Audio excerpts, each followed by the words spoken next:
শ্রীলঙ্কার সাবেক প্রেসিডেন্ট রনিল বিক্রমসিংঘেকে সরকারি অর্থের অপব্যবহারের অভিযোগে গ্রেফতার করা হয়েছে। শুক্রবার এএফপিকে দেশটির এক জ্যেষ্ঠ গোয়েন্দা কর্মকর্তা এ তথ্য নিশ্চিত করেন।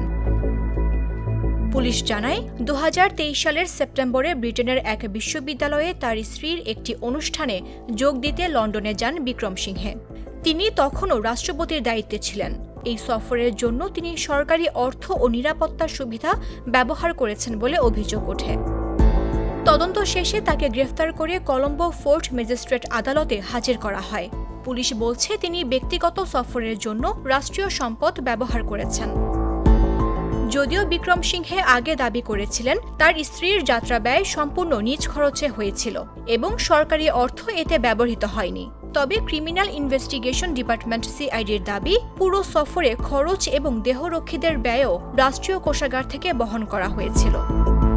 বিক্ষোভ, দুর্নীতি ও অব্যবস্থাপনার অভিযোগে গোতাবায়া রাজাপাকসে পদত্যাগের পর ২০২২ সালের জুলাইয়ে বিক্রমসিংঘে প্রেসিডেন্ট হিসেবে দায়িত্ব নেন।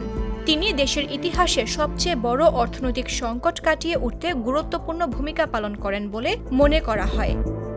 নিউজ ডেস্ক, জাগো নিউজ। জীবনের সাথে চলে hi-fi, all time healthy life। নিশ্চিন্তে খান, স্বাস্থ্যকর অল টাইম পান। All time healthy life.